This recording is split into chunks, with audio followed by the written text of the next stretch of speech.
Hey everybody, welcome to Tea and Chocolate. I'm happy to announce, and I'm super excited to have Marlene Caraballo here with me today. I'm in Vancouver, Canada, and Marlene is joining me from New York. And we met at this interesting podcast a class. And, we just kind of, soon became, lovely friends. Can we say that? For sure. We both are Italian descent, and we have found we have a lot in common. And one thing we just discovered is that we have the same favorite pastry, which is called sfogliatelle. And that's my favorite and only pastry that I will eat. And Marlene is more of a, I can say that, yes. Love it. Yes. Marlene is here with me today to speak about midlife. And she has this beautiful website called Cheers to Chapter 2. She has incredible stories and insight in there on so many topics. And each story is articulated so well, and they're so interesting to read, and they will move you. She will make you laugh. I just enjoyed it so much from reading it, and I've got 10 more pages to read. So it was awesome. You really delved into life, like the circle of life. So thanks for joining me, and tell us about yourself. First of all, thank you for having me. And yes, friends immediately. Yeah. And we have a crazy amount of things in common, and I'm enjoying all of that. And the sfogliatella, that's pretty crazy because most people don't even know what it is. Most people have never even heard of it. So that is really crazy. Yeah. So someday, sfogliatella together. Okay. Yeah. So we ended up meeting, yes, in a podcast group, and I am working on creating a podcast, and all of that kind of feeds into everything else that's kind of happened in my own evolution over the last maybe 7 or 8 years. Mm-hmm. And I called it Chapter 2, the blog, because it felt like when I turned 50, I'm 57 now, when I turned 50, it felt like a very sharp edge to life. It felt like the whole first 50 years was one thing. And I felt very much like I was entering kind of an unknown territory. My kids were grown. Although I didn't have an empty nest, I still had a young one at home. I still felt like lost. I felt maybe even depressed. I felt like, well, okay, so I'm done. What is there left for me? I mean, I was still working full time, still doing my job, doing all of the things that I had been doing, taking care of the home, all of it. But I just felt kind of useless and lost and sort of depressed. And I felt very much like, I just remember distinctly, it was January. My middle son had just gone back to college.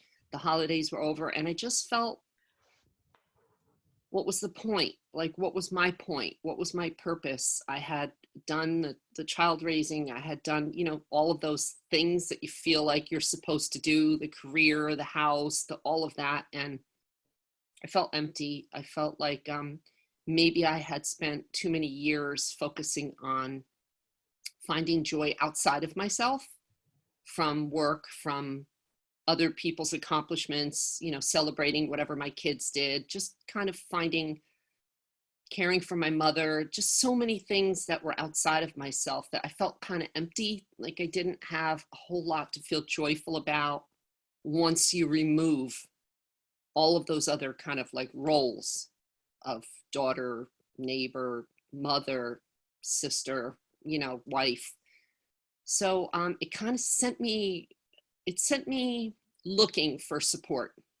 And I've always been a big reader. I love books. I used to love magazines. And I just got to a point where I felt like I didn't have anything in common with what I was reading or seeing. And I felt like I wanted support from other midlife women, other women who were no longer interested in 1,000 chicken recipes or how to satisfy their man, or, all the headings you see on typical magazine covers like Good Housekeeping, or there used to be that magazine named More, which delved a little bit more into emotions and the kind of things that are going on in your life when you're in your 50s. And that disappeared too. So I felt like there had to be other women feeling exactly like I was, kind of lost and down and not feeling like I had a ton of purpose anymore. And also feeling like, what was there to look forward to? We're just going to get older and we're just going to, you know, disappear in a way. Because I do feel that women over 50 can feel invisible in a lot of ways. Like you just kind of become irrelevant. And yeah, so I woke up and thought, I'm going to start blogging about this because there has to be at least just one other woman out there who's feeling exactly like I am. And I just knew there had to be more. I knew that I'm not done. I don't feel old. You know, I've still got things to say and do. And it launched me into what has been pretty much the last 7 years of a personal evolution. And I feel I've connected with so many other women, and I feel like I'm definitely not the only one. There are lots of women feeling the same thing. And so, yeah, so it's led to my current mission, which is really to inspire and connect with other women who need that hand. Like, come with me. I'll show you the way we can feel so alive, even in this part of our life.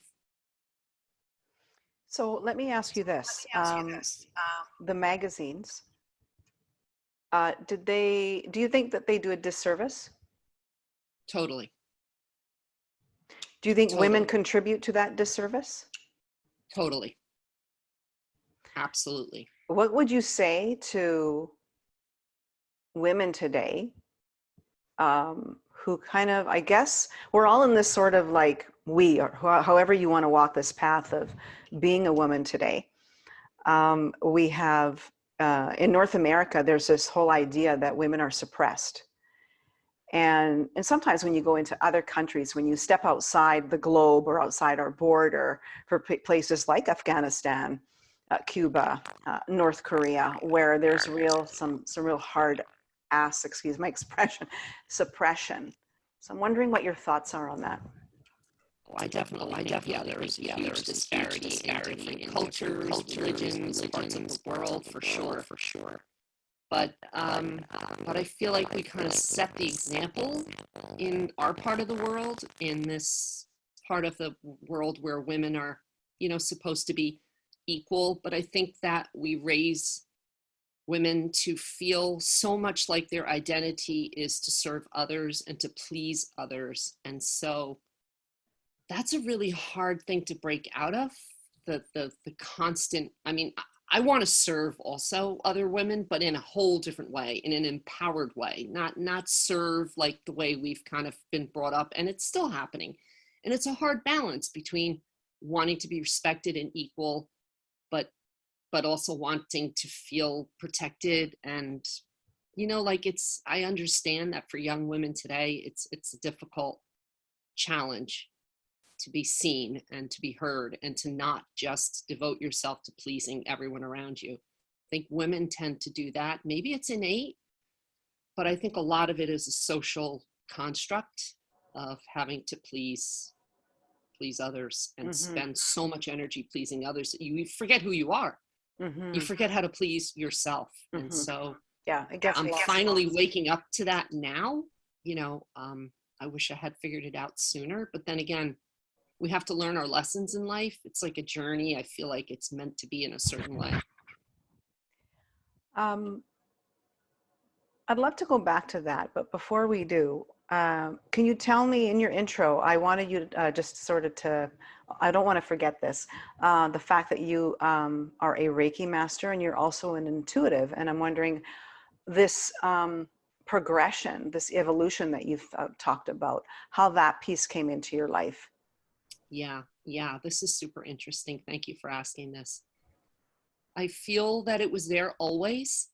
Even as a child, I was completely fascinated with the stars, with astrology, I remember having angel things and books and just a real deep connection and fascination with with the spirit world and angels and heaven and spirituality and prayer. And I was raised Catholic, and my parents were religious, but not crazy religious. But I still remember my mother doing the sign of the cross with me as she would tuck me in at night, like Il Nome del Padre in Italian. And it's just very, very cool. But I had an aunt who was very unusual. She was a tarot card reader and very, kind of out there. And I remember how uncomfortable it made my general family, and how it was not something, you were considered weird,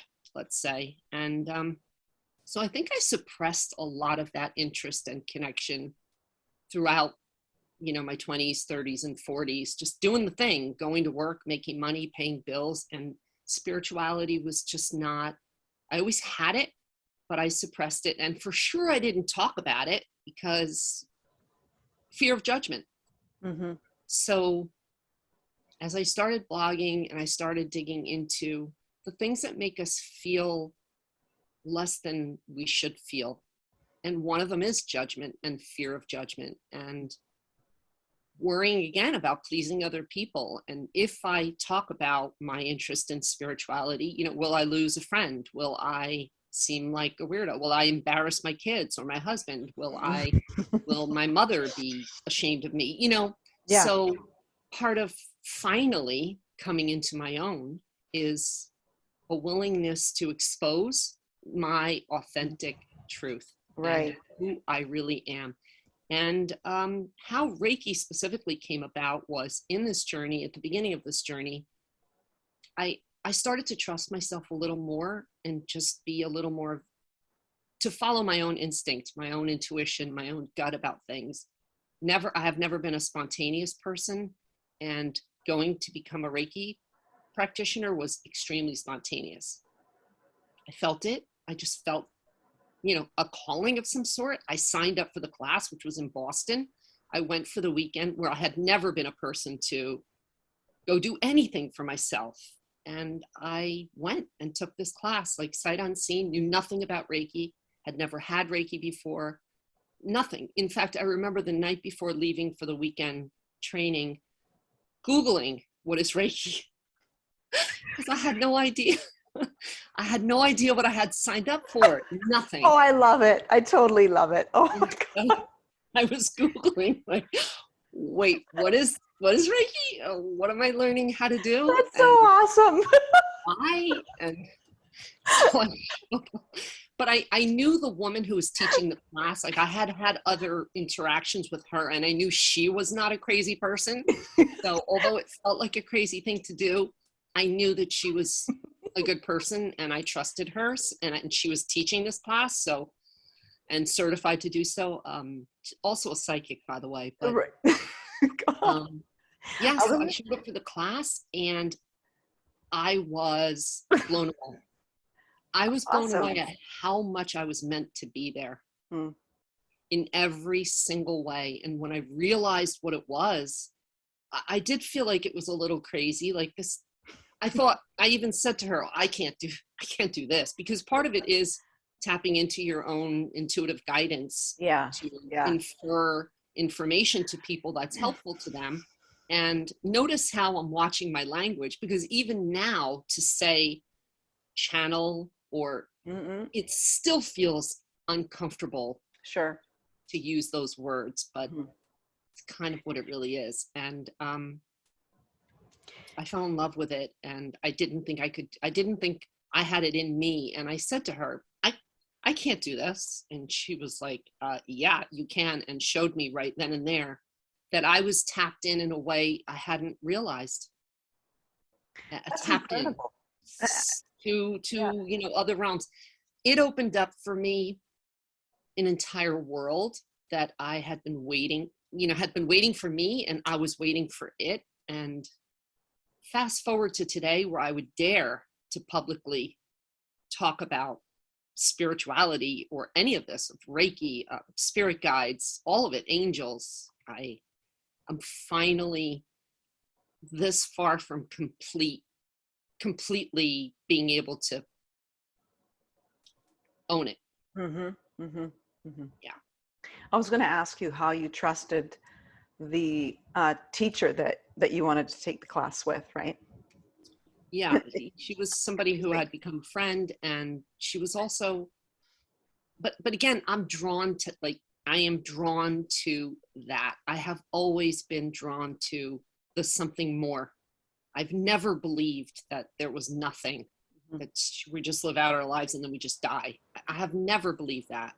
Right. And so growing up, I had this aunt who was unusual, who I had a connection with, who wore Yes. green nail polish back in the 70s and So did she. believed she had lived past lives, and, and was, the, Wow. the crazy person in our family. And I adored this woman and felt such a connection to her. Fast forward, she passed away, but in near the end of her life, we kind of connected again. Mm-hmm. Um, through Is this email. I went to visit her. She lived in Manhattan. I went to see her a couple of times because my middle son was taking classes that I had to drive him to. So when I was going to drive him, I would stop by and have coffee with her. And she was in her 90s and still doing online readings and all of that. She left me everything that was in her apartment, basically, which was nothing of incredible value, but a lot of spiritual things, because she was into all of that. And in her things that I sifted through a year or two after her passing was her business card, and she was a Reiki master. So chills. wow, I had that's no idea. you had no idea. No. Wow. This is Tiziana, right?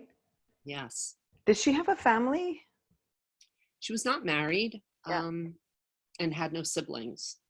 Okay. So Wow, that's a beautiful story. yeah, it really, and the things that I did take, because I didn't have a lot of time to take many of her belongings, space or time to take a lot of belongings. So it ended up happening in kind of a rush where I just went through her, like, I don't even know. And I just grabbed a couple of books and some pamphlets and a couple of crystals, and just grabbed some things that in a quick Yeah. rush. The lawyer was standing there. It wasn't Oh, something I could really yeah. take my time with. Hmm. And then I brought it all home and didn't look at it for months, what I had brought home. And Hmm. then eventually I went through it, and there were so many incredible serendipitous things in what I took home. Like, for example, finding the business card that she was a spiritual, Yeah. guide for Yeah. people, and finding she had belonged to a group, a club of some sort of Mayan civilization, and she had these Oh my God. hand typed, flyers from back in the I, day, and I started reading them, and they were word for word the books of current day that I was reading about spirituality. It's just so much oh, about that was meant to be. right. Do you have any So, regrets about that?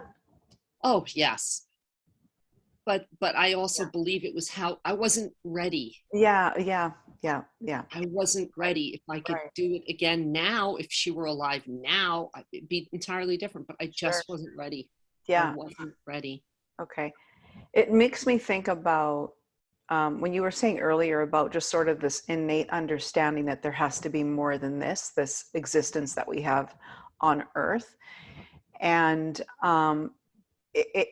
when I was reading the piece about Tiziana on your blog, as well as Silla Ferini, My grandmother. my gosh, like who came to New York.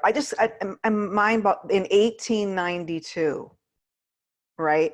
And the strength of her. Oh, yeah, we have this idea. I think it's really interesting. Is that about you're talking about the language use and like channeling and what we're afraid to say and not to say and so on and so forth, and our conditionings, our beliefs that women far past were suppressed, and certainly that still goes on and all the rest of it. Then you hear these stories like Tiziana and your grandmother, and I just find them to be so, it's like, God, it must have taken so much courage to stand out that way, because it probably wasn't the norm in 1892. Let's get Absolutely. and Yeah. opening up the dress shop in Greenwich Village. Absolutely. Yeah. Yeah. just, I mean, well, immigrants in general, Yes. any kind of immigration anywhere around Yeah. the world, Hmm. it's kind of that same courage and bravery of starting all over again, and just faith, which is a big part of my evolution here is faith, Hmm. because I feel like faith is at the root of everything. And Mm. and people who immigrated, they had faith. The people who are doing it today have faith that what they're stepping into, although True. completely the unknown, they True. just have faith that it's going to work out, and it's going to be better than what they left before, and it's going to Hmm. be okay. Hmm. Everything's going to be okay. And I kind of feel like that. I feel like that with COVID and the politics that are going on right now, that sort of sense of just faith.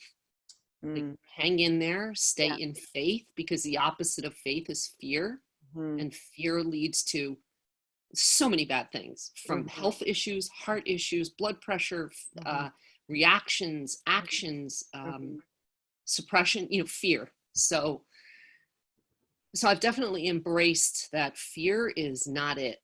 Love and faith are it. As corny as that sounds, it's the truth. And, No. and it sounds so trite and so, like a meme or something you would see on a quilt somewhere, but it is absolutely the truth. Faith Oh, and love. well, it's true. I have a plaque that says love on it. So there you go. Hmm. But you call it a superpower. Yeah, definitely. Yeah. And that it is magical.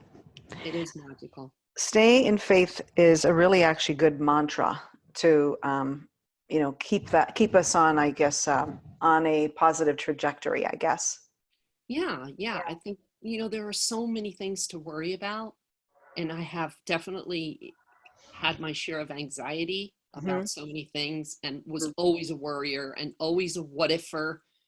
What if it goes wrong? What if it doesn't happen? What if he gets sick? What if I'm not there? All of those what ifs like ruled my life. Always afraid, anxiety, all of it. And then in the beginning, like, this was all happened kind of in the same year or two Hmm.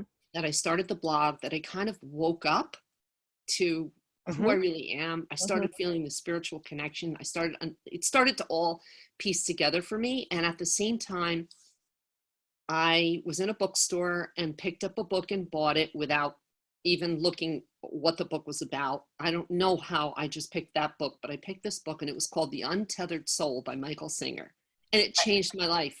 I love that book. I have that book. Of course you have that I book. know. I saw that in your Of blog course you have post. that book. And isn't it? That book I know. changed my I know. life. Okay. It's And it stunning. was because, I mean, I suppose the timing of it all, they say that when you're ready, Yeah. the teacher shows up, kind of thing. And Yeah. so I'm getting chills. Yeah. When you're ready, the teacher shows up. And I totally believe that. Sometimes we're just not ready for things. Someone else could read that book and throw it in the garbage. And I was just ready to hear what he had to say. And out of that whole book, the concept, what stuck with me and really changed my life, was that I am not who I think I am. Hmm. Meaning, the thoughts that are in my head are not who I really am. Hmm. Me telling myself I'm fat, I'm old, I'm ugly, I'm unable to do this or that. I should be afraid. All of that is just, there's a separation. There's a separation between who we really are and that voice. And being able to just go like, oh, I see you. Sometimes you're a bitch. Sometimes you are really mean to me. Like, just Yeah. being able to understand that that is just a voice, that it comes from, from the day you were born. Every negative thing you were ever told, every time you were ever made fun of, every time you were ever embarrassed or shamed, or you felt guilt, like, that is on a recorder. And in any moment where you're having the slightest bit of challenge in life, that recorder, that voice starts in. And it never tells you good things. Like, it never says to you in that moment of anxiety or challenge, you Yeah. know what, you're awesome, you can do this, you're fantastic, you're smart, you're capable, you're beautiful, you're all. No, that voice tends to always go back to every negative thing. I'm sure we can come up with stuff that was said to us when we were 7 that you just never forget. And so anyway, that book, and just realizing, and that's so much a part of what I try to teach when I work with women. That's a part of that whole message of that voice in your head is not telling you the truth. Yeah. That is not the truth of who you are. Yeah. That book it's everything. What did that book mean to you?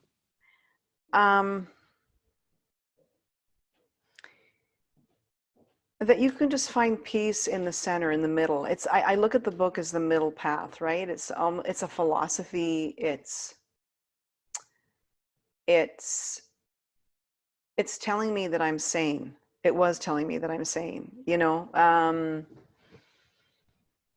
There was a sense of comfort in the book, you know. It's hard to put into words. It just really speaks for itself. Like, I love the way that Michael, like, he touches on all these topics, and it's just going to be okay. Even if you die, it's going to be okay. He touches on death, as you know. Yeah. So, and to me, as I'm aging, I'm 57 as well. And so I've come to a place where, you know, this whole place on earth is fabulous, you know, and I want to go here, there, and everywhere. But I think the ultimate sort of dream space or peace is on the other side. This is the way I'm thinking. I could be lying. I don't know.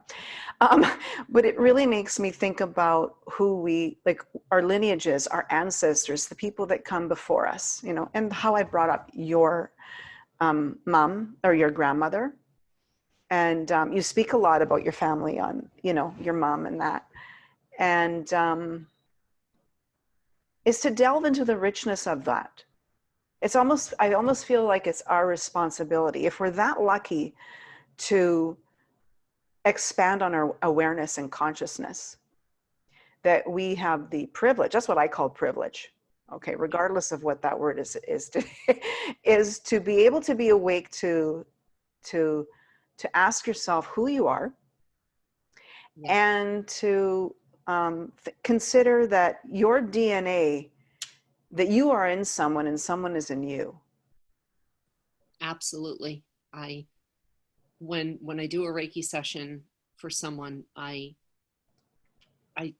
tap into something, another realm. I don't know, someone's energy. I can't explain it necessarily in words, but many times I will literally see, for as far as the eye can see, women and ancestors. The fact that you, like you just said, in you, energetically, physically, on a DNA level. I mean, there's so many mysteries in life that we just can't explain still. So one needs to be open-minded if you want to feel happiness and comfort and safety and joy and all of those things, especially at this part of life, right? So keeping an open mind is really important, I think.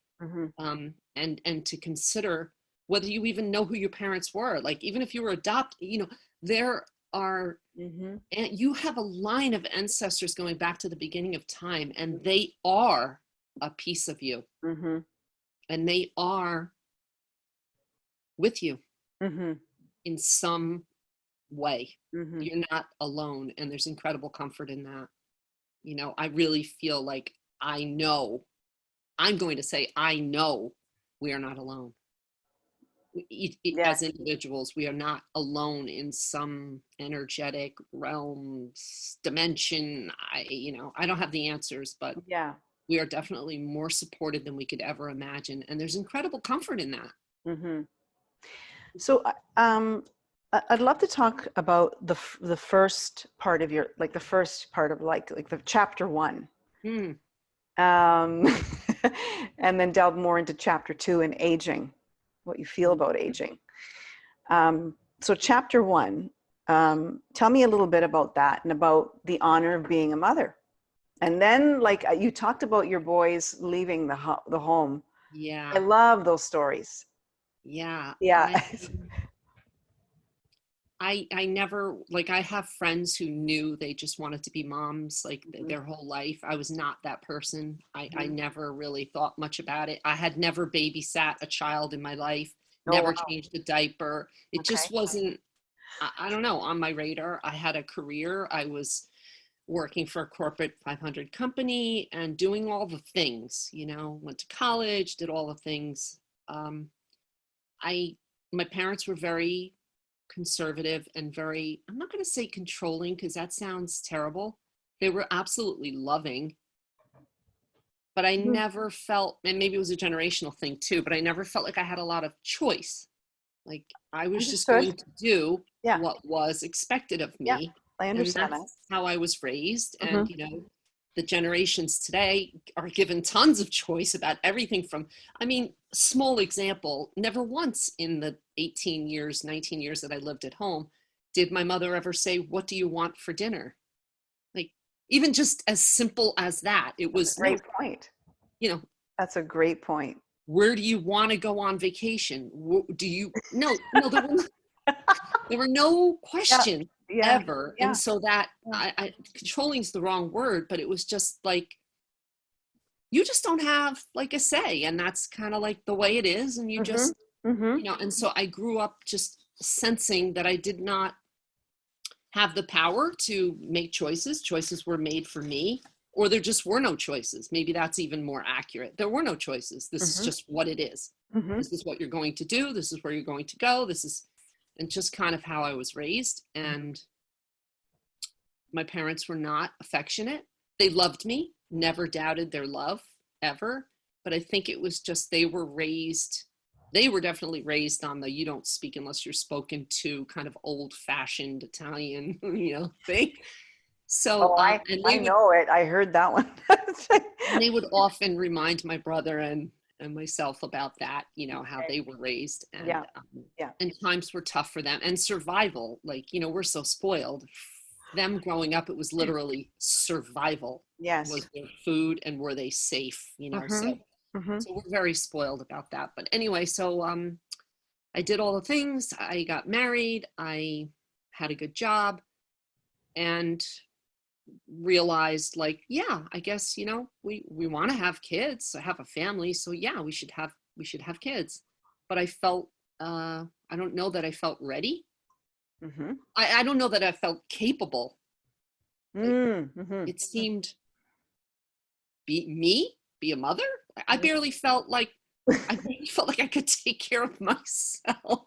Yeah. So but we did, and we ended up having 3 boys, and they are the biggest gifts, the 3 best things I ever did in my life, and the biggest gift Mhm. ever, Mhm. forever. Mhm. um yeah, is the gift of getting to be their mom.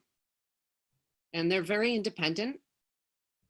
um they have no intention of, being at Sunday dinner every Sunday like I was with my parents. And that's okay. I'm in full support of their complete independence and their lack of a need for mothering, anymore, Yeah. kind of like, Yeah.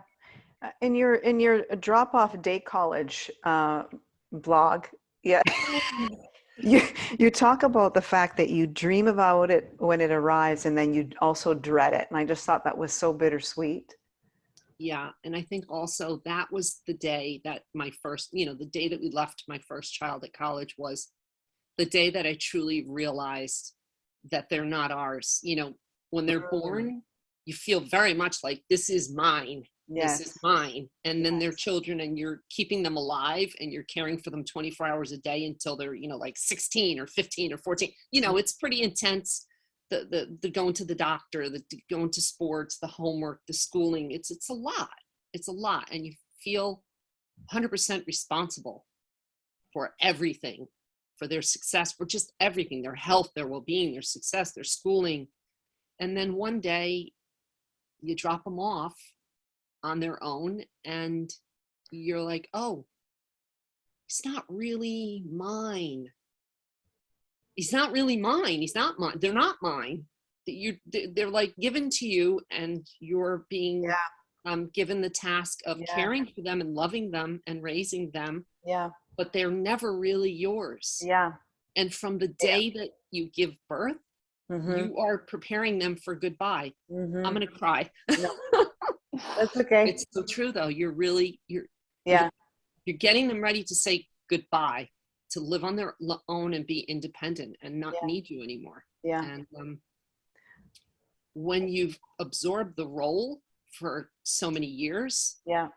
to let go of it and accept it and embrace it, it's hard. It's really Well, hard. I think it was Khalil Gibran who had a piece written. I can't remember what it is word for word, but he did talk about children just moving through us. Like we're just on loan to one another. When you think Yes. about that, right? Yeah, It, chills. Yes. yeah, and and Those are, there's a sadness to that, no question. Letting go is one of the most difficult things we can do. That in itself is a practice, whatever it is. Like, you know. yeah. So I think that the more we come into ourselves, like this whole, it all connects, because because that was an eye opener. Like, oh, yeah, okay, so yeah, they don't need me, which was the goal all along, right? For them to not need me. hmm, But then you're left kind of feeling empty because you've associated your identity and who you are hmm, with that, in the same way that people do it as being a wife or being a daughter or being a sister or being a nurse or being whatever their profession is. And yeah, that's not really, who we essentially are. yeah, So when you can come back to who you essentially are, hmm, you're right. You begin to accept your age and aging, like, hmm. and death. And A as friend of human mine, beings, we have just such an incredible amount of courage yeah. to do all the hard things we never thought we could do. So, what would you say then for parents who, say, women that are like, kind of in our age bracket or just earlier than that, where their children are leaving home to go to college or moving to their first apartment? I know someone whose daughter's just leaving home, and I'm just thinking about her. Yeah. And I'm wondering what that feels like for her. I haven't asked her. Yeah. Um, but what kind of, I guess, words of encouragement and faith Yeah. that Yeah. you I can think for me, having gone through it 3 times, hmm. what I have to say to people who are on the edge of that is, congratulations. Yeah, You did it. Yay. Like, high five. yeah, Focus more on the celebration of, this is actually what you worked for 18 years, uh-huh, to help them walk and stand and talk and yeah, eat and be healthy and well and capable of leaving you. hmm, That is actually what you worked for 18 years. That was the end game. The big goal was to get them to leave you. And so you did it. Yay for you. Like, congratulations, celebration. hmm, And to think more about that, hmm, um, and then to recognize that was not your entire purpose on the earth. So as you let go of that role, what is your role? Who are you hmm. without that? Right. Who are you? So in your chapter one, like who would you say, I mean, you were many things. We are many things, 20s, 30s, 40s, teens, and all that. If you would describe in one word when you arrive to 50 and as you progress into your 50s, what would you say the one word is to describe where you are today as opposed to where you were yesterday? I think that I was focused in a smaller way Mm, on, family and my own home and my own situation and my own mhm. kids and my own problems, my own bills, my own, Yeah. and I think that I feel incredibly open. Like, I see everything around me. It's so much less about my little nest, my little Right. tiny Right. focus point. And I feel like But it's open. yeah, but do you think though that you how do I say this? you have a family. I mean, that's your priority. It should be your priority, you know. And I guess the question, and you and I both know and appreciate the work of Dr. Christiane Northrup, and she talks a lot about this stuff, about how women are certainly the givers and that. And I mean, I personally haven't had a family of my own. Um, but in yourself, like, it's like, you know, your mother raised you a certain way. You didn't have a say. I understand all that. And like, it's, what choice do you really have? You know what I mean? It's like how is it that can you put yourself first sometimes in those circumstances? I don't know. That's a genuine question I have for you. Yeah, I You know what I mean? Like, I feel like we're shifting and changing always, you know, from the right. time that we're Our born. evolution, you're saying. So Yeah. yeah, that kind of evolution is Hmm. continually, and it's not over. Like it continues until Yeah. we die. Like, you Yeah. know, there's, Yeah. and so I feel like our purpose also shifts with that. There are times in our life where we have intense, focused purpose. And then there are other times where, as your children leave or as you get into your 50s, where it gets fuzzier and you feel a little more like, wait a minute, do I have a purpose? What am I getting up every morning for? Yeah. What am I serving here? Mhm. Um, and I also feel, while we're on the subject, that Yeah. as you get into your 70s and Yeah. 80s, if you're lucky, Yeah. I really feel like it's the lack of feeling purpose Mm. that leads to depression and, Mm-mm. you know, the loneliness and the suck of being elderly, is that feeling of like, oh well, like I've served my purpose, I have no purpose, no one needs me, I'm not contributing, I'm not, Okay. you Yeah. know. And so I feel like that coming back into the center of faith and what who we are and where we come from, and Mhm. um, you know, opening up to like the bigger picture beyond Yeah. Yeah. life, that um, there's something so much bigger at play here that we are all a part of. And I feel like everybody really does have a purpose at every age, in Hmm. every country, in every, we Yeah. are serving a purpose. Just because we don't understand it or see it, we can't name it, doesn't mean it doesn't exist. And that's part of, you know, as I'm moving forward and asking myself every day, how can I inspire other women? How can I help other women who feel like I felt 7 years ago? Hmm. You know, just like, I guess I'm just pointless, useless. Like if I died tomorrow, nobody would care. Like, not to be melodramatic, but like, I'm not, I I'm working on creating a program to work with women one-on-one that is a combination of Reiki, energy healing, and Hmm. intuitive guidance, so that they can Awesome. tap back into something that they may not see for themselves is bigger than them. Hmm. And part of that really is purpose. And I'm actually was just thinking this morning, I think I want to call it Living on Purpose, the No. program itself. Yeah. Oh, okay. I feel like Cool. I like that. I feel like that just, purpose is really important, and purpose is connected to faith. And if you don't feel like you have purpose, real purpose, because you've been doing everything for everyone else your whole life, making everyone else happy Hmm. and doing what you were told to do or what you think you're supposed to do, you lose a sense of faith and purpose. Hmm.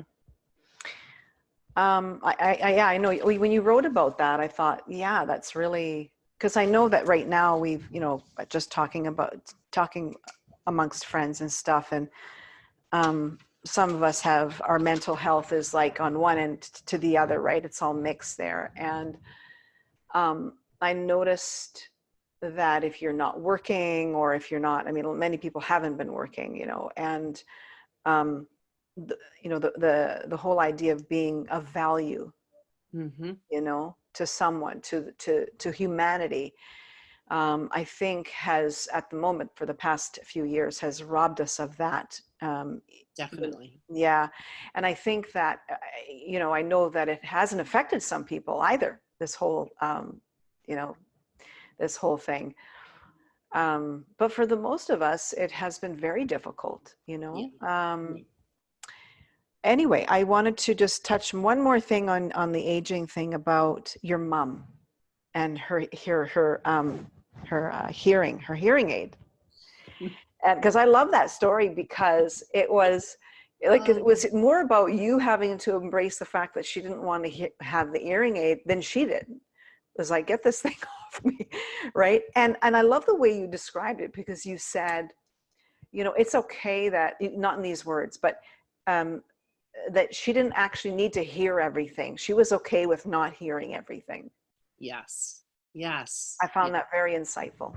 Yeah. And I think that at our age, many of us are going through that with aging parents. And that's a big part of kind of quote unquote midlife is not only are you perhaps raising children or letting go of children, but at the same time, many of us are dealing with elderly, aging, and more dependent parents. And and that is something you don't expect. Like you never, nobody talks about it, you know? Nobody really says like, hey, you know, by the way, when you get into your 50s, more than likely, you know, you're going to be bringing your mother diapers or whatever it is. Like, it's true. People don't talk about it, and it's intense and it's sad and it's hard because, you know, your parents were the strong ones and now you're the strong one. So there's a whole reversal of, and you no longer have your mom or your dad to talk to about it because it's happening to them. So like the people that you would have talked about these kinds of issues you had in your life, whether, you know, about your job, or you can't talk about this issue with them so much because it's them. I know. And you know what, Marlene, in the I don't mean to interrupt you, but there's something to be said about preparing yourself, your mental health, your own self development in the best way possible, because it can happen at any time. No, absolutely. You know, but to be somewhat sort of, I guess, centered and prepared, that even though it might feel, you know, sad and all the rest of it, you can still stand in it, I guess is what I'm going to say. Yeah. And I'm going to take that a step further. Okay. I really feel like if I had not gone through this like evolution we're talking about, this kind of spiritual centering, this opening up, this learning how to deal with my own anxiety, the meditation, the breathing, the journaling, like all the practices that I started dipping into to make myself feel better. I don't know how I would have gone through my mother's passing this year, because she ended up with dementia, and it was hard. It was really hard. Had I not known how to center myself, and, you know, I don't know how distraught I would have been. And instead, I saw it as the most beautiful gift. Her whole passing to the moment she took her last breath was a beautiful gift to me, to get the opportunity to care for her, to be there for her, to make arrangements for her caregiving, because it wasn't just entirely me by myself. But, you know, I just remember like driving home from her house crying and praying and saying, you know, please, like every time I really needed something, some sort of help, I would drive home crying and praying, please, angels, God, spirit guide, everyone, anything who's out there, I need help.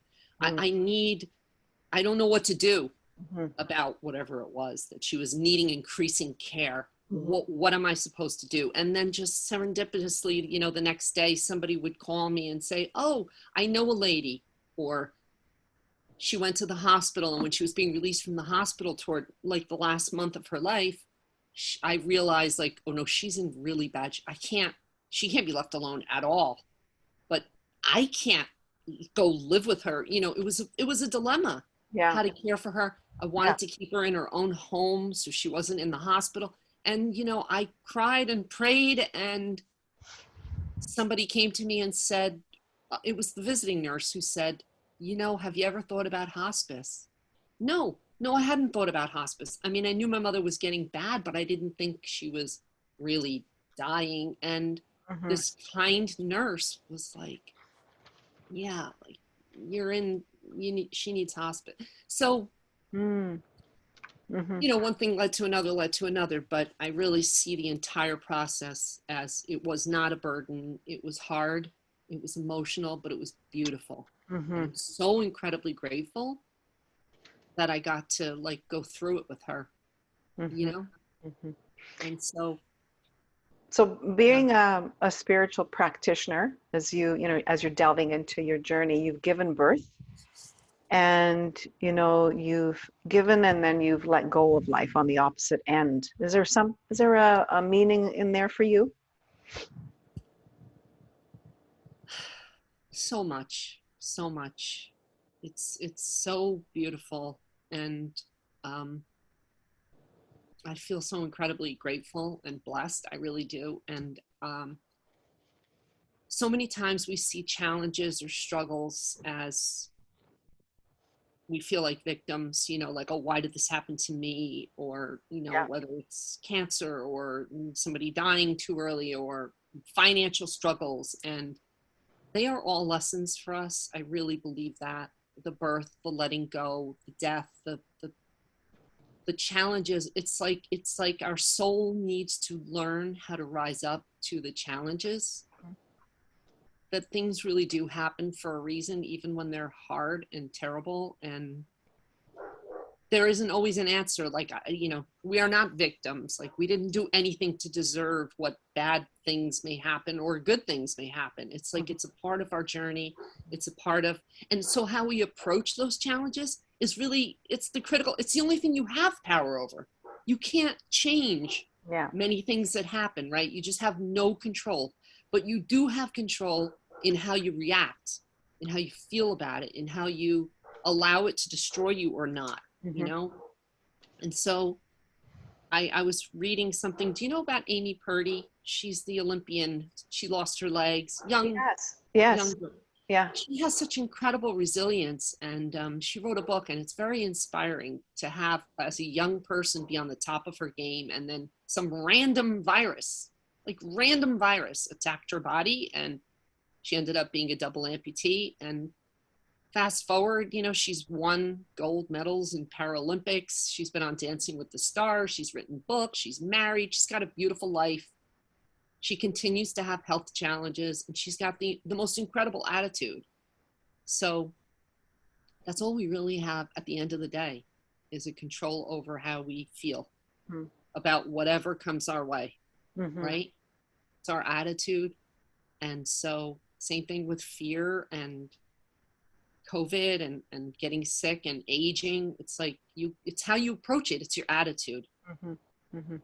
We can sit around saying, wow, one more wrinkle around my eyes. Oh, wow, more gray hair. Oh, wow, this sucks. My stomach is drooping. My breasts are going down, or you could just be like, hey, thank God I'm alive. I'm in good shape. People have it worse than I do. It's Mm-hmm. just attitude, So true.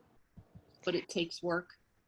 So in this, in chapter 2, the things that we can claim in chapter 2 are, I love when you say we agree to be, can we agree to disagree?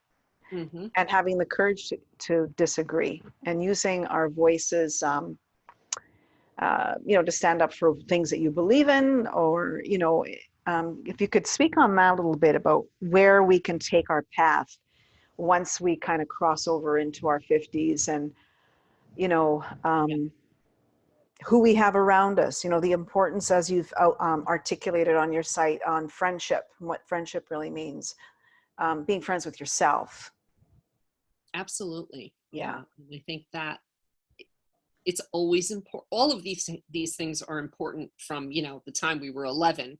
Yes, However, so much you're gets in the right. way. And I Yeah. feel like as we get into our 50s, I Hmm. don't know if you would agree with this, but there's certainly a level of clarity, Oh, yeah. because you recognize your age, you Yeah. recognize lifespan, and you just like wake up to, I don't have time for this. Like, I don't have time for friends who are not true friends, or for not being who I really am. I don't have time for drama. I Hmm. don't have time to have arguments about things with people who are never going.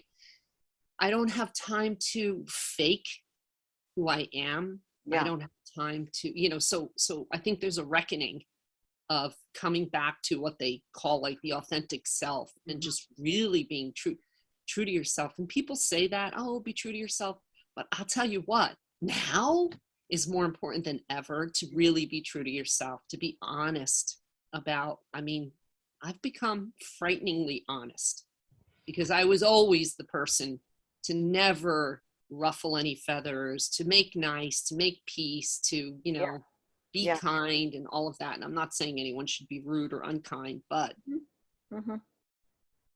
Yes, you called her the feisty heroine. I mean, if not at this age, When? when? Yeah. When? Yeah. Yeah. Yeah. No, And I agree. I would feel that I easily, I don't know if I'm easily irritable, but I'm just easily like, I mean, I was quite a straight shooter, tried to be anyway beforehand. And now when I'm into my 50s, it's like, don't even cross those boundaries. you know what I think it is? I think that it's our tolerance goes Right. down. So Right. you have Yes. tons of tolerance for Yeah. people who disagree, for Yeah. people who, you know, you Yeah. don't see eye to eye with people who are Yeah. using you as a carpet or abusing you or overstepping boundaries or, Yeah. um, yeah. And so I think like the tolerance level, and I've noticed this, I mean, to be candid in my marriage, because for so many years I was just so tolerant of everything. And And now he's afraid of you. one day, like overnight, I just became completely Oh, the honest and poor guy. intelligent. Yeah. And he will say, I like the old Marlene better. He will say that, but Oh, there's oh no God. going back. There's no going back. There's no turning. Poor guy. Oh, Yeah. Well, that is hilarious. So I know that your work is all about empowering women. And this is cheers to chapter 2. Okay, so .com. Congratulations on that. And anyway, what I just wanted to say is if you could just leave us with some last words about not only for women, but for men also.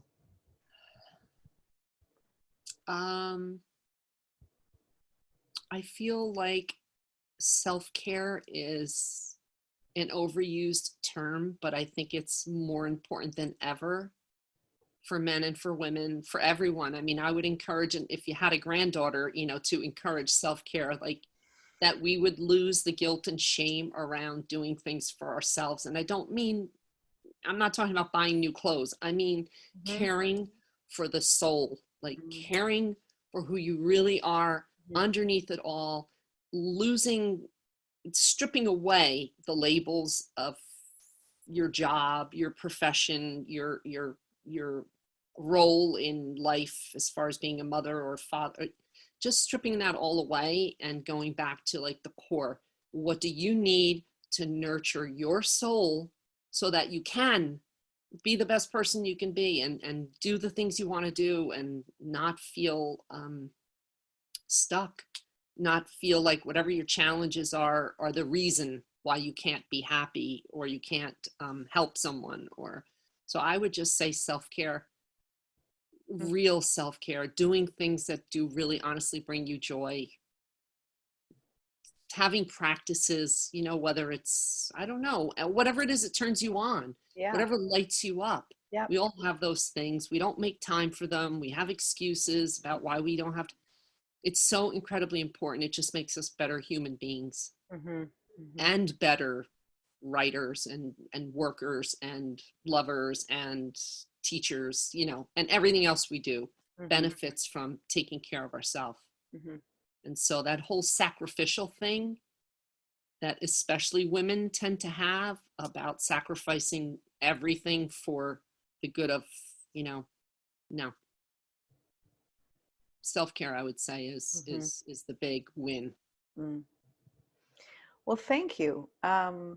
It's been such a delight. I would encourage everybody to go to Marlene's blog site because it's so interesting. She um, makes you think. You know, you really, your writing, your storytelling is awesome.